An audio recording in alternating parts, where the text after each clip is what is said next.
ಎಲ್ಲರಿಗೂ ನಮಸ್ಕಾರ.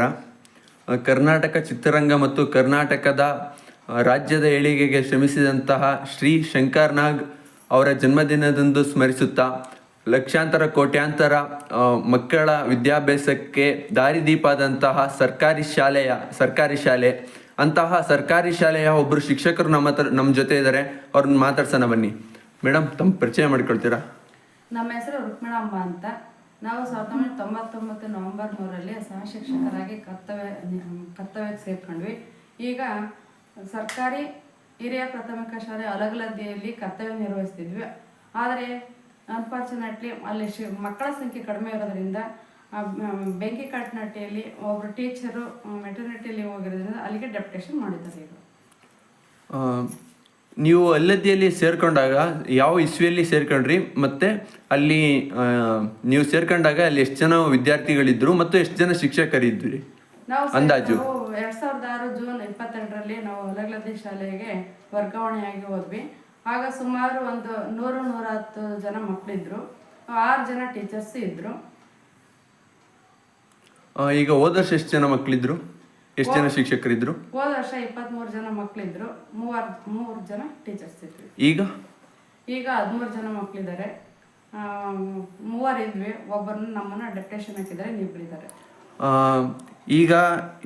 ಈಗ ನಿಮ್ಮ ಶಾಲೆಯಲ್ಲಿ ಅಂತಲ್ಲ, ಕರ್ನಾಟಕದ ಆದ್ಯಂತ ಎಲ್ಲ ಸರ್ಕಾರಿ ಶಾಲೆಯಲ್ಲೂ ಸಹ ಮಕ್ಕಳ ಸಂಖ್ಯೆ ಕಡಿಮೆ ಆಗ್ತಿದೆ. ಇದಕ್ಕೇನು ಕಾರಣ ಇರ್ಬೋದು? ಇದಕ್ಕೆ ಕಾರಣ ಅಂದರೆ ಒಬ್ರದಂತ ಹೇಳಕ್ ಬರಲ್ಲ. ಇದರಲ್ಲಿ ಸರ್ಕಾರದ್ದು ಐತೆ ಪಾಲು, ಟೀಚರ್ಸ್ದು ಐತೆ. ಟೀಚರ್ಸ್ದು ಅಂದರೆ ಭಾಳ ಅಂತ ಹೇಳೋಕ್ಕಾಗಲ್ಲ. ಯಾಕಂದ್ರೆ ನಾವೊಬ್ಬರು ಟೀಚರಾಗಿ ನಾವು ಬಿಟ್ಕೊಡ್ತೀವಿ ಅನ್ನೋ ಪ್ರಶ್ನೆಗೆ ಹೇಳ್ತಾ ಇಲ್ಲ. ಟೀಚರ್ಸ್ಗೆ ಹಲವಾರು ಕೆಲಸಗಳು ಇವಾಗ ಟೀಚರ್ಸ್ಗೆ ಹಲವಾರು ಕೆಲಸದ ಒತ್ತಡ ಇದೆ. ಮತ್ತು ಪೋಷಕರದೂ ಕಾರಣ. ಟೀಚರ್ಸಲ್ಲಿ ಸರ್ಕಾರ ಹಲವಾರು ಕಾರ್ಯಕ್ರಮಗಳು, ಈಗ ದಿನಕ್ಕೊಂದು ದಿನಾಚರಣೆ, ಪ್ರತಿದಿನ ಒಂದು ದಿನಾಚರಣೆ ಆಚರಿಸ್ಬೇಕು. ಅದನ್ನು ಫೋಟೋ ವರದಿ ಮಾಡಬೇಕು, ಅಪ್ಲೋಡ್ ಮಾಡಬೇಕು. ಅದು ಹಲವಾರು ಕಾರ್ಯಕ್ರಮಗಳು ಟೀಚರ್ಸ್ ಮೇಲೆ. ಯಾವ ಕಾರ್ಯಕ್ರಮಗಳನ್ನು ಬರಲಿ ಸರ್ಕಾರದಿಂದ ಎಲ್ಲ ಕಾರ್ಯಕ್ರಮ ಟೀಚರ್ಸ್ ಇದ್ದರೆ ಮಾಡ್ತಾರೆ. ಎಲ್ಲ ಕಾರ್ಯಕ್ರಮಗಳು ಟೀಚರ್ಸ್ ಮೇಲೆ. ಮಕ್ಕಳ ಹತ್ರ ಫೋಕಸ್ ಕೊಡೋಕ್ಕೆ ಆಗ್ತಿಲ್ಲ. ಅಲ್ಲಿ ಶಿಕ್ಷಣದ ಬಗ್ಗೆ ನಮಗೆ ಮಕ್ಕಳ ಎಜುಕೇಷನ್, ನಾವು ಮುಖ್ಯ ಸೇರ್ಕೊಂಡಿದ್ದು ಮಕ್ಕಳು ಶಿಕ್ಷಣ ಕಲಿಸೋದಕ್ಕೆ. ಅದು ನಮ್ಮ ಮುಖ್ಯ ಉದ್ದೇಶ ಮರೆ ಆಗ್ತಿದೆ. ಬೇರೆ ಉದ್ದೇಶನೇ ಇವಲ್ಲಿ ಹೈಲೈಟ್ ಆಗಿ ಕೆಲಸ ಮಾಡ್ತಾ ಇದೀವಿ ಈಗ. ಯಾಕಂದ್ರೆ ವಿಧಿ ಇಲ್ಲ, ಸರ್ಕಾರ ಹೇಳಿದ ಕೆಲಸ ನಾವು ಮಾಡ್ತಲೇ ಇರಬೇಕು. ಹಂಗಾಗ್ಬಿಟ್ಟು ನಮಗೆ ಯಾವಾಗ ಮಕ್ಳಿಗೆ ಕಲ್ಸೋಕ್ಕೆ ಒಂದು ಸ್ವಲ್ಪ ಸಮಸ್ಯೆ ಆಗ್ತಿದೆ. ಪೋಷಕರು ಇಲ್ಲಿ ಸರಿಯಾಗಿ ಕೆಲಸ ಮಾಡ್ತಿಲ್ಲ. ಟೀಚರ್ಸ್ ಆ ಕೆಲಸ ಈ ಕೆಲಸ ಅಂತ ಬರೀ ಮೀಟಿಂಗು, ಅದು ಇದು, ಆ ವರದಿ ಈ ವರದಿ, ಆ ಕೆಲಸ ಅಂತ ಹೇಳ್ಬಿಟ್ಟು ಅವ್ರಿಗೆ ಮಕ್ಕಳಿಗೆ ಫೋಕಸ್ ಕೊಡೋಕ್ಕಾಗ್ತಿಲ್ಲ ಅಂತ ಕೆಲವು ಪೋಷಕರು ಬೇರೆ ಖಾಸಗಿ ಶಾಲೆಗಳಿಗೆ ಸೇರಿಸ್ತಿದ್ದಾರೆ. ಕೆಲವು ಪೋಷಕರು ಕಾನ್ವೆಂಟ್ ವ್ಯಾಮೋಹ, ಇಂಗ್ಲೀಷ್ ವ್ಯಾಮೋಹ ಅಂದರೆ ಇಂಗ್ಲೀಷ್ ನಮ್ಮ ಸರ್ಕಾರಿ ಶಾಲೆಯಲ್ಲೂ ಇದೆ, ಆದರೆ ಅವ್ರಿಗೆ ಅರ್ಥ ಆಗ್ತಿಲ್ಲ. ಯಾಕೆ ಅರ್ಥ ಆಗ್ತಿಲ್ಲಪ್ಪ ಅಂದರೆ, ಈಗ ಅವರು ಪಕ್ಕದ ಮನೆಯವರು ನಮ್ಮ ಮಕ್ಕಳನ್ನ ಕಾನ್ವೆಂಟಿಗೆ ಸೇರಿಸಿದ್ದಾರೆ ಅಂದರೆ ನಾವು ಅವ್ರಿಗೇನೋ ಕಡಿಮೆ ಇಲ್ಲ, ನಾವು ಹೋಗಿ ಸೇರಿಸ್ಬೇಕು. ನಮ್ಗೆ ಏನು ಕೂಲಿ ಮಾಡಾದ್ರೂ ನಾವು ಬರೀ ಹೊಟ್ಟೆಗಾದ್ರೂ ಇದ್ರೂ ನಮ್ಮ ಮಕ್ಕಳು ನಾವು ಕಾನ್ವೆಂಟಿಗೆ ಸೇರಿಸ್ಬೇಕು ನಾವು. ಯಾಕಂದರೆ ಅವ್ರಿಗೇನೋ ನಾವು ಕಡಿಮೆ ಇಲ್ಲ ಅನ್ನೋಂಥ ಅವ್ರಿಗೆ ಏನೋ ಒಂಥರ ಭಾವನೆ. ಅದು ಗಂಡು ಮಕ್ಳು ಇರಲಿ, ಏನು ಕಷ್ಟ ಸುಖ ಎಲ್ಲ ಅರ್ಥ ಮಾಡ್ಕೊಂಡು ಸರ್ಕಾರಿ ಶಾಲೆಯಲ್ಲಿ ಓದಿರೋರು ಭಾಳ ಜನ ಎಲ್ಲ ಮೇಧಾವಿಗಳಿದ್ದಾರೆ ಅಂತಂದು ಎಲ್ಲ ಅರ್ಥ ಮಾಡ್ಕೊಂಡು ಗಂಡು ಮಕ್ಳು ಸೇರ್ಸೋಕೆ ಹೋದ್ರೂ ಹೆಣ್ಮಕ್ಳು ಏನೋ ಅವ್ರು ಸೇರಿಸಿದ್ರೆ ಅವಳು ಸೇರಿಸಿದಾಳೆ ನಾವೇನು ಕಡಿಮೆ, ಈ ಥರ ಈಗ ಓದಿಲ್ಲಂದಲೇ ಅರ್ಧ ಮಕ್ಕಳು ಸರ್ಕಾರಿ ಶಾಲೆ ಬಿಟ್ಟು ಕಾನ್ವೆಂಟ್ ವ್ಯಾಮೋಹಕ್ಕೆ ಹೇಳ್ಬೇಕಂದ್ರೆ ಪೋಷಕರಿಂದಲೇ ಜಾಸ್ತಿ ಹೋಗ್ತಾ ಇರೋದು. ನೀವು ನಿಮ್ಮ ಮೇಲೆ ಅಂದರೆ ಅದು ಇದು ಕೆಲಸ ಇರುತ್ತೆ ಅಂತ ಹೇಳಿರಿ. ನೀವು ಇದೇನು ನಿಮ್ಮ ಮೇಲಧಿಕಾರಿಗಳಿಗೆ ಎಂದಾದರೂ ನೀವು ಮನವಿ ಮಾಡಿದ್ರಾ, ಈ ಥರ ನಮ್ಮ ಮೇಲೆ ಕೆಲಸ ಇದೆ, ಅದಕ್ಕೆ ಇನ್ನೊಬ್ರನ್ನ ಯಾರಾದರೂ ಅಸಿಸ್ಟೆಂಟ್ ಆ ಥರ ಏನಾದರೂ ಒಂದು ಹುದ್ದೆ ಕೊಟ್ಟು ಅವರಿಗೆ ಇದು ಮಾಡಿ ಅಸೈನ್ ಮಾಡಿ ಅಂತಂದು ಯಾವಾಗಾದರೂ ನೀವು ಮನವಿ ಮಾಡ್ಕೊಂಡಿದ್ದೀರಾ ಮೇಲಧಿಕಾರಿಗಳಿಗೆ?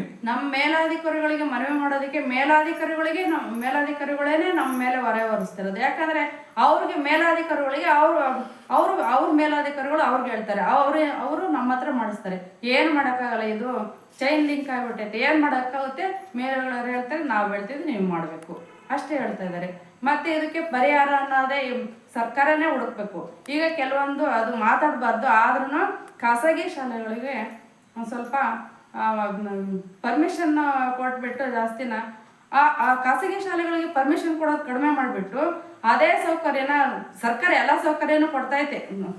ನಮ್ಮ ಸರ್ಕಾರಿ ಶಾಲೆಗಳಿಗೆ ಎಲ್ಲ ಸೌಕರ್ಯನೂ ಕೊಡ್ತೈತೆ. ಟಾಯ್ಲೆಟ್ ವ್ಯವಸ್ಥೆ, ಅಡುಗೆ ಮನೆ ವ್ಯವಸ್ಥೆ, ಮಕ್ಕಳಿಗೆ ಕ್ಷೀರಭಾಗ್ಯ, ಅನ್ನಭಾಗ್ಯ, ಉಚಿತ ಸಮವಸ್ತ್ರ, ಉಚಿತ ಪಠ್ಯ ಪುಸ್ತಕ ಪ್ರತಿಯೊಂದು ನೀಡ್ತೈತೆ. ಆದರೆ ಮಕ್ಕಳಿಗೆ ಪಾಠ ಕಲಿಸೋದಕ್ಕೆ ಟೀಚರ್ಸ್ನ ಫ್ರೀಯಾಗಿ ಬಿಡ್ತಿಲ್ಲ. ಅದೇ ಸಮಸ್ಯೆ ಆಗಿರೋದಿಲ್ಲ. ಇದು ನೀವು ಕಂಪ್ಲೇಂಟ್ ಮಾಡಿದ್ದೀರಾ ಮೇಲಧಿಕಾರಿಗಳಿಗೆ? ನಾವು ಕಂಪ್ಲೇಂಟ್ ಮಾಡೋದಕ್ಕಿಂತ ಅವ್ರಿಗೂ ಮುಂಚೆನೆ ಗೊತ್ತಿದೆ ಅವೆಲ್ಲ. ಅವರು ಏನು ಮಾಡೋ ಒಂದು ಇದರಲ್ಲಿ ಪರಿಸ್ಥಿತಿಯಲ್ಲಿ ಅವರು ಇಲ್ಲ. ಅವರು ಮೇಲಾಧಿಕಾರಿಗಳಿಂದ ಅವ್ರಿಗೆ ಒತ್ತಡ ಬರುತ್ತೆ, ಅವ್ರು ನಮ್ಗೆ ಹೇಳ್ತಿದ್ದಾರೆ. ಸಂಘದಿಂದ ಹಲವಾರು ಮನವಿಗಳು ಹೋಗಿದಾವೆ, ಆದ್ರೂ ಯಾವುದೇ ಒಂದು ಅದು ಅಷ್ಟೇ ಮನವಿಗಳು ಹೋಗೋದಷ್ಟೇ ಅಷ್ಟೇ, ಅದಕ್ಕೇನೋ ಒಂದು ಪರಿಹಾರನ ನೀಡ್ತಲ್ಲ. ಇದಕ್ಕೆ ಯಾರು ಸರಿಯಾದ ಶಿಕ್ಷಣ ಸಚಿವರಾಗ್ಲಿ ಬೇರೆದಾಗ್ಲಿ ಇದಕ್ಕೆ ಒಂದು ಸ್ವಲ್ಪ ಏನು ಮಾಡಿಬಿಟ್ಟು ಈ ಒಂದು ಟೀಚರ್ಸ್ಗೆ ಇಷ್ಟೊಂದು ಹೊರೆನೆ. ಎಷ್ಟೋ ಜನ ಟೀಚರ್ಸು ತಮ್ಮ ಒಂದು ಹಾರ್ಟ್ ಅಟ್ಯಾಕು, ಶುಗರು ಎಲ್ಲ ಒಂಥರ BP ಎಲ್ಲ ರೈಸ್ ಆಗಿಬಿಟ್ಟು ಎಷ್ಟೋ ಜನ ಈ ಕೆಲಸನೇ ಬೇಡ ಅನ್ನೋಂಥ ಪರಿಸ್ಥಿತಿಗೆ ಬಂದಿದ್ದಾರೆ ಕೆಲವು ಟೀಚರ್ಸ್ಗಳು. ಸರಿ, ಈಗ ನೀವು ಪೋಷಕರು ಸರ್ಕಾರಿ ಖಾಸಗಿ ಶಾಲೆಯ ವ್ಯಾಮೋಹ ಹೆಚ್ಚಿದೆ ಅಂತಂದು ಹೇಳಿದ್ರಿ.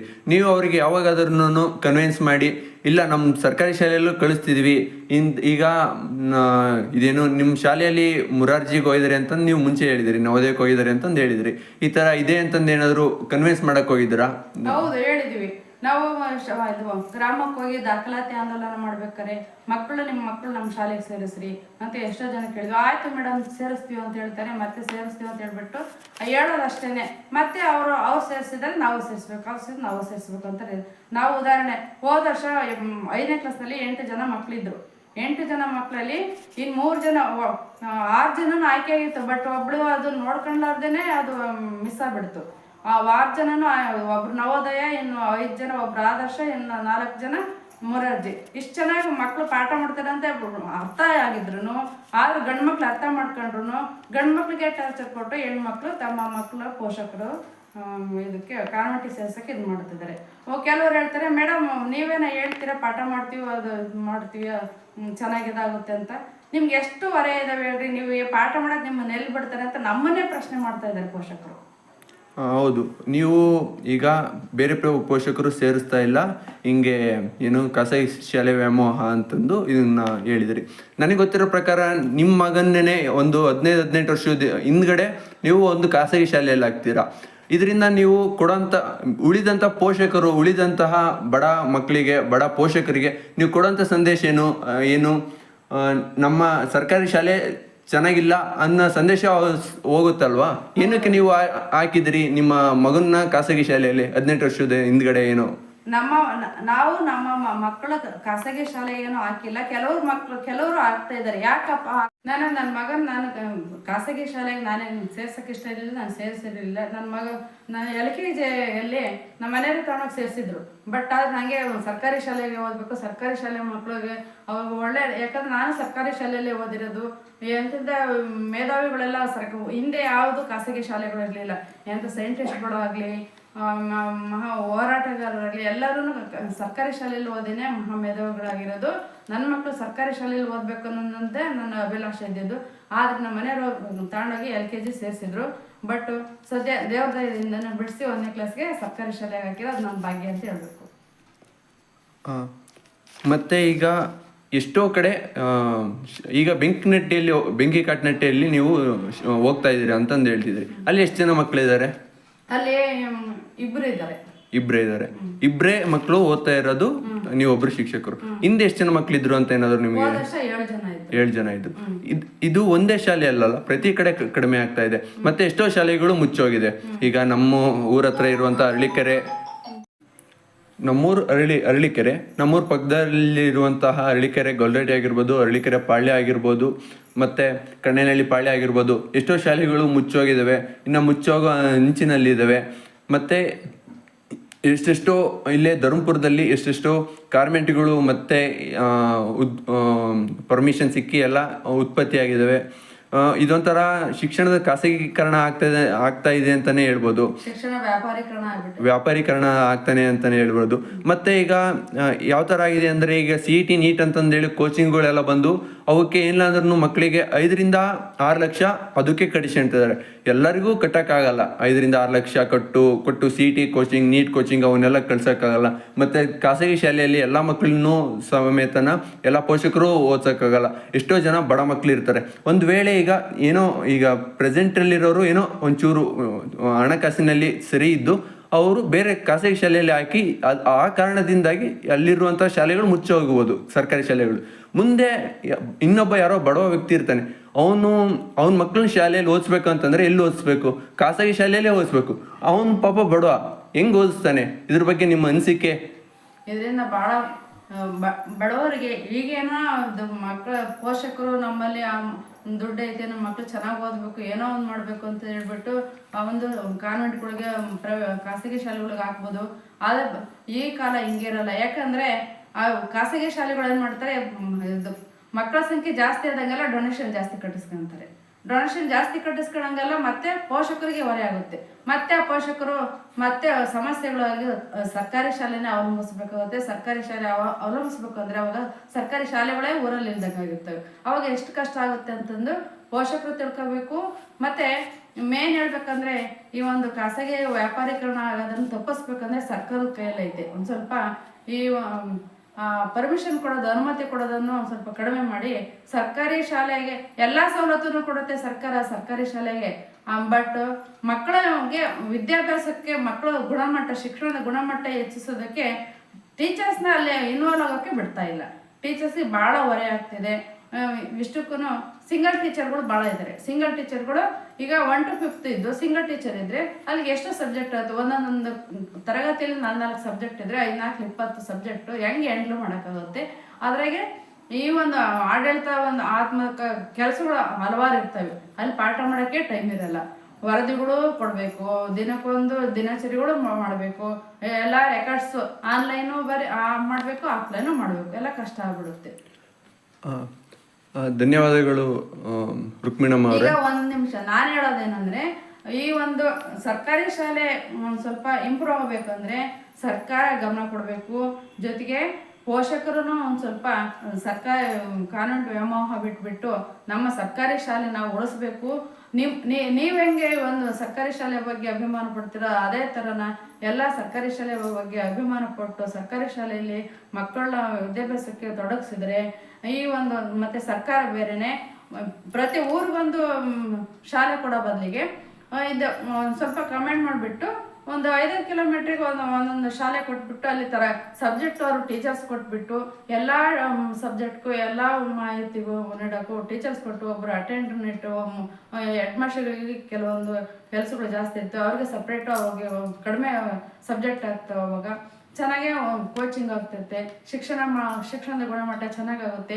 ಅದೇ ಒಂದು ಊರಿಗೂ ಒಂದು ಶಾಲೆ ಕೊಡೋ ಬದಲಿಗೆ ವೆಹಿಕಲ್ಗಳು ಬಿಟ್ಬಿಟ್ಟು ಇವಾಗ ಮಾಡ್ತೀವಿ ಅಂತ ಹೇಳ್ತಾ ಇದೆ ಸರ್ಕಾರ, ಅದು ಯಾವ ಮಾಡ್ತಾ ಗೊತ್ತಿಲ್ಲ. ವೆಹಿಕಲ್ಗಳು ಬಿಟ್ಬಿಟ್ಟು ಒಂದು 5 ಕಿಲೋಮೀಟ್ರಿಗೆ ಒಂದೊಂದು ಶಾಲೆ ಕೊಟ್ಬಿಟ್ಟು ಮಾದರಿ ಶಾಲೆನಾಗಿ ರೂಪಿಸಿ. ಯಾಕಂದರೆ ಇಂಗ್ಲೀಷಲ್ಲಿ ನಮ್ಮ ಸರ್ಕಾರಿ ಶಾಲೆಯಲ್ಲಿ ಕಡಿಮೆ ಇಲ್ಲ. ಇಂಗ್ಲೀಷಲ್ಲಿ ಎಲ್ಲ ಸಬ್ಜೆಕ್ಟಲ್ಲೂ ಇಂಗ್ಲೀಷು ಇದೆ, ಎಲ್ಲ ಇದೆ, ನಾವು ಕಲಿಸ್ತೀವಿ. ಅದೊಂದು ಸ್ವಲ್ಪ ಈಗ GPT ಹ್ಯಾಂಡ್ ಅಂತ ತಾಣ್ತಾ ಇದ್ದಾರೆ. GPT ಹ್ಯಾಂಡ್ಗಳು ಇಂಗ್ಲೀಷಲ್ಲಿ ಚೆನ್ನಾಗಿ ಕೋಚಿಂಗ್ ಕೊಡ್ತಾರೆ, ಎಲ್ಲ ಇದೆ. ಒಂದು ಸ್ವಲ್ಪ ಟೀಚರ್ಸ್ಗೆ ಹೊರೆ ಕಡಿಮೆ ಮಾಡಬೇಕು ಸರ್ಕಾರ ಅಂತ ನಾನು ಮೊದಲನೇದಾಗಿ ಕೇಳ್ಕೊತೀನಿ ಸರ್ಕಾರಕ್ಕೆ.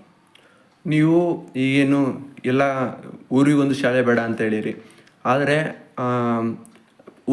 ಒಂದು ಊರಿಂದ ಇನ್ನೊಂದು ಊರಿಗೆ ಮಕ್ಕಳೋಡೋಕ್ಕೆ ಸಮಸ್ಯೆ ಆಗ್ಬೋದು. ಬಸ್ ಕೊಟ್ಟರು ಸಮೇತನ ಅದೇ ಊರಲ್ಲಿ ಒಂದು ಶಾಲೆ ಮುಂಚಿಂದನೂ ಈಗ ಎಲ್ಲ ಊರಲ್ಲೂ ಶಾಲೆಗಳಿವೆ. ಅಲ್ಲಿ ಮುಂಚೆಯಿಂದನೂ ಶಿಕ್ಷಣ ನಡೀತಾ ಇದೆ, ಒಳ್ಳೆ ರೀತಿಯಲ್ಲಿ ಶಿಕ್ಷಣ ನಡೀತಿದೆ. ಅದರಿಂದನೇ ಎಷ್ಟೋ ಜನ ವಿದ್ಯಾರ್ಥಿಗಳು ಉನ್ನತ ಹುದ್ದೆಗಳು ಹೋಗಿದ್ದಾರೆ. ಅಂತೆಯೇ ನಮ್ಮೂರಂತಹ ಶಾಲೆ 100 ವರ್ಷದ ಇತಿಹಾಸ ಇದೆ. 100 ವರ್ಷದ ಇತಿಹಾಸ ಇದ್ದು ನಮ್ಮೂರಲ್ಲಿ 90% ಸಾಕ್ಷರತೆ ಇದೆ. ಕಾರಣ ಏನಪ್ಪ ಅಂದರೆ ನಮ್ಮೂರಲ್ಲಿ ಶಾಲೆ 100 ವರ್ಷದ ಹಿಂದೆ ಬಂದಿದ್ದು. ಅಂಥ ಶಾಲೆಗಳನ್ನ ಮುಚ್ಚಿ ಈಗ ಎಲ್ಲ ಶಾಲೆಗಳನ್ನ ಒಟ್ಟುಗೂಡಿಸಿ ಒಂದು ಮಾದರಿ ಶಾಲೆ ಅಂತಂದು ಮಾಡಿದರೆ ಅಂಥ ಶಾಲೆಗಳು ಪಾಪ 100 ವರ್ಷ ಇತಿಹಾಸ ಅಂತ ಶಾಲೆಗಳಿಗೆ ಒಂಥರ ಅವಮಾನ ಮಾಡ್ದಂಗೆ ಆಗಲ್ವ? ಮತ್ತು ಈಗ ಖಾಸಗಿ ಶಾಲೆಗಳು ಒಂದೇ ಊರಲ್ಲಿ 3-4 ಇದ್ದಾವೆ, ಆದರೆ ಆ ಥರ ಇದ್ದಾವೆ. ಅದೇ ರೀತಿ ಸರ್ಕಾರಿ ಶಾಲೆಗಳು ಊರಲ್ಲಿ ಯಾಕಿರಬಾರ್ದು? ಒಂದು ಊರಲ್ಲಿ ಒಂದೊಂದು ಏನಕ್ಕೆ ಇರಬಾರ್ದು? ನಿಮ್ಮ ಅನಿಸಿಕೆ? ಈಗ ಊರಲ್ಲಿ ಒಂದೊಂದು ಸರ್ಕಾರಿ ಶಾಲೆ ಅದು ಒಳ್ಳೆ ಒಂದು, ಯಾಕಂದ್ರೆ ಮಕ್ಕಳು ಹೋಗಿ ಬರೋಕ್ಕೆ ಸಮಸ್ಯೆ ಆಗುತ್ತೆ. ಒಳ್ಳೆ ಉದ್ದೇಶದಿಂದಲೇ ಸರ್ಕಾರ ಊರಿಗೆ 3 ಕಿಲೋಮೀಟ್ರಿಗೊಂದು LPS ಶಾಲೆ ಇರಬೇಕು, 5 ಕಿಲೋಮೀಟ್ರಿಗೊಂದು ನಮಗೆ ಇದು FPS ಹೈಸ್ಕೂಲ್ ಇರಬೇಕು ಅಂತ ತೆಗೆದಿದೆ ಶಾಲೆಗಳು. ಅದು ಒಳ್ಳೆ ಉದ್ದೇಶನೇ. ಬಟ್ ಆವಾಗ ಖಾಸಗೀಕರಣಗಳು ಕಡಿಮೆ ಇದ್ದು, ಖಾಸಗಿ ಶಾಲೆಗಳು ಕಡಿಮೆ ಇದ್ದು, ಎಲ್ಲ ಮಕ್ಕಳು ಸರ್ಕಾರಿ ಶಾಲೆಗೆ ಸೇರಿಸಿದರು. ಎಲ್ಲ ಮಕ್ಕಳು ಸೇರಿಸಿದ್ರು, ಟೀಚರ್ಸ್ಗೂ ಕೊಡೋರು. ಅವ್ರ ಟೀಚರ್ಸ್ಗಳು ಚೆನ್ನಾಗಿ ಪಾಠನೂ ಮಾಡ್ಕೊಂಡು ಹೋಗೋರೆ. ಕಾರಣ ಏನಪ್ಪ ಅಂದ್ರೆ ಅವ್ರಿಗೆ ಬೇರೆ ಹೊರೆ ಇರ್ತಿರ್ಲಿಲ್ಲ. ಬೇರೆ ಹೊರೆ ಇಲ್ದೇ ತಮ್ಮ ಗಮನನೆಲ್ಲ ಮಕ್ಕಳ ಒಂದು ಶಿಕ್ಷಣದ ಇದ್ರ ಮೇಲೆ ಹಾಕ್ಬಿಟ್ಟು ಚೆನ್ನಾಗಿ ಮಕ್ಕಳನ್ನ ಇಂಪ್ರೂವ್ ಮಾಡಿದ್ರು. ಮಕ್ಕಳು ಹಂಗೆ ಶಿಕ್ಷಣದಲ್ಲಿ ತೊಡಗಿಕೊಂಡರು. ಈಗ ನಾವ್ಯಾವಾಗ ಬೇರೆ ಬೇರೆ ಕಡೆ ಕೆಲಸಗಳು ಇರ್ತಾವೋ ಮಕ್ಕಳಿಗೆ ಕಡಿಮೆ ಕಡಿಮೆ ಆಗ್ತಿದ್ದಾವೆ. ಅಲ್ಲಿ ಸರ್ಕಾರಿ ಶಾಲೆಗಳು ಎಷ್ಟೋ ಬಿಲ್ಡಿಂಗ್ಗಳು ಮುಚ್ಚೋಗ್ತಿದ್ದಾವೆ. ಲಕ್ಷಾಂತರ ಕೋಟ್ಯಾಂಗಟ್ಟಲೆ ಇಟ್ಬಿಟ್ಟು ಅವೆಲ್ಲ ವೇಸ್ಟ್ ಆಗ್ತಿದ್ದಾವೆ. ಆ ಒಂದು ಉದ್ದೇಶಕ್ಕೆ ಹೇಳಿದೆ ಹೊರತು ಪ್ರತಿಯೊಂದು ಊರಲ್ಲಿ ಸರ್ಕಾರಿ ಶಾಲೆ ಬೇಡ ಅಂತ ನಾನು ಹೇಳ್ತಿಲ್ಲ. ಖಾಸಗಿ ಶಾಲೆಗಳು ಜಾಸ್ತಿ ಆಗಿರೋದ್ರಿಂದ ಈಗ ಸರ್ಕಾರಿ ಶಾಲೆಯಲ್ಲಿ ಪ್ರತಿಯೊಂದು ಊರಲ್ಲಿ ಕಡಿಮೆ ಇರೋದ್ರಿಂದ ಅಟ್ಲೀಸ್ಟ್ ಆ ಶಾಲೆಗಳನ್ನು ಒಂದು ಮಾದರಿ ಶಾಲೆ ಮಾಡಿಬಿಟ್ಟು ಆ ಥರ ಮಾಡಿನಾದ್ರೂ ಮಕ್ಕಳಿಗೆ ಇಂಪ್ರೂವ್ಮೆಂಟ್ ಮಾಡ್ಬೋದಲ್ಲ ಶಿಕ್ಷಣದ ಗುಣಮಟ್ಟ ಅನ್ನೋ ಉದ್ದೇಶಕ್ಕೆ ಹೇಳ್ತೀನಿ. ಸರ್ಕಾರಿ ಶಾಲೆ ಮುಚ್ಚಬೇಕು ಅನ್ನೋ ಉದ್ದೇಶಕ್ಕೆ ನಾನು ಹೇಳ್ತಿಲ್ಲ. ಯಾಕಂದ್ರೆ ಈಗ ಖಾಸಗಿ ಶಾಲೆಗಳು ಹೆಚ್ಚಾಗಿರೋ ಒಂದು ಪ್ರಯುಕ್ತ ನಾನು ಆ ಒಂದು ಮಾತು ಹೇಳ್ತಿರೋದು. ಧನ್ಯವಾದಗಳು ರುಕ್ಮಿಣಮ್ಮ ಅವರೇ. ನಿಮ್ಮ ಅನಿಸಿಕೆ ಏನಪ್ಪ ಅಂತಂದರೆ, ಈಗ ಖಾಸಗಿ ಶಾಲೆಗೆ ಪರ್ಮಿಷನ್ ಕೊಡೋದು ಕಡಿಮೆ ಮಾಡಬೇಕು, ಮತ್ತು ಶಿಕ್ಷಕರ ಮೇಲಿರುವಂಥ ಹೊರೆಗಳನ್ನ ಇಳಿಸ್ಬೇಕು, ಮತ್ತು ಪೋಷಕರು ಸಹ ಅರ್ತ್ಕೋಬೇಕು. ಈಗ ಏನು ಮುಂಚೆ ಎಲ್ಲ ಓದಿ ಉನ್ನತ ಉದ್ಯೋಗಗಳಿಗೆ ಹೋಗಿದ್ದಾರೆ, ಈಗಲೂ ಸಹ ಹೋಗ್ತಿದ್ದಾರೆ ಸರ್ಕಾರಿ ಶಾಲೆಯಲ್ಲಿ ಓದಿದಂಥ ವಿದ್ಯಾರ್ಥಿಗಳು. ಅದನ್ನು ಸಹ ಪೋಷಕರು ಅರ್ತ್ಕೋಬೇಕು ಅಂತಂದು ಹೇಳಿದ್ರಿ. ತುಂಬ ತುಂಬ ಧನ್ಯವಾದಗಳು. ಸರ್ಕಾರಿ ಶಾಲೆಯಲ್ಲಿ ಓದಿದಂಥ ಮಕ್ಕಳು ಯಾವತ್ತಿಗೂ ಅವರು ಹಿಂದುಳಿಯಲ್ಲ. ಪ್ರತಿಯೊಂದು ರಂಗದಲ್ಲೂ ಅವರು ತುಂಬ ಚಟುವಟಿಕೆಯಿಂದ ಇರ್ತಾರೆ. ಖಾಸಗಿ ಶಾಲೆಗಳಲ್ಲೂ ಗಾರ್ಮೆಂಟ್ಗಳು ಹೆಂಗೈತೆ ಅಂತ ಬದನೆಕಾಯಿ ಚಿತ್ರ ನೋಡ್ಬೋದು, ಅದು ಹೇಳ್ಬೋದು. ಆದರೆ ಬದನೆಕಾಯಿ ಹೆಂಗ್ ಬೆಳೆಯುತ್ತಾರೆ, ಅದು ಎಲ್ಲಿಂದ ಉತ್ಪತ್ತಿ ಆಗುತ್ತೆ, ಅದೆಲ್ಲ ವಿವರನೂ ಸರ್ಕಾರಿ ಶಾಲೆ ಮಕ್ಕಳು ಹೇಳ್ತಾರೆ ಅಂತ ನಾನು ಅದೇ ತಟ್ಟು ಹೇಳ್ತೀನಿ. ತುಂಬ ತುಂಬ ಸಂತೋಷ. ಧನ್ಯವಾದಗಳು ರುಕ್ಮಿಣಮ್ಮ ಅವರೇ. ಇವರು ರುಕ್ಮಿಣಮ್ಮ ಅವರು ಬೇರೆ ಯಾರೂ ಅಲ್ಲ, ನಮ್ಮ ತಾಯಿ. ಅಲ್ಲಿ 18 ವರ್ಷದ ಹಿಂದೆ ಖಾಸಗಿ ಶಾಲೆಗೆ LKGಗೆ ಸೇರಿದಂಥ ಯುವಕ ಬೇರೆ ಯಾರೂ ಅಲ್ಲ, ಅದು ನಾನೇ. ಅದು ನನ್ನ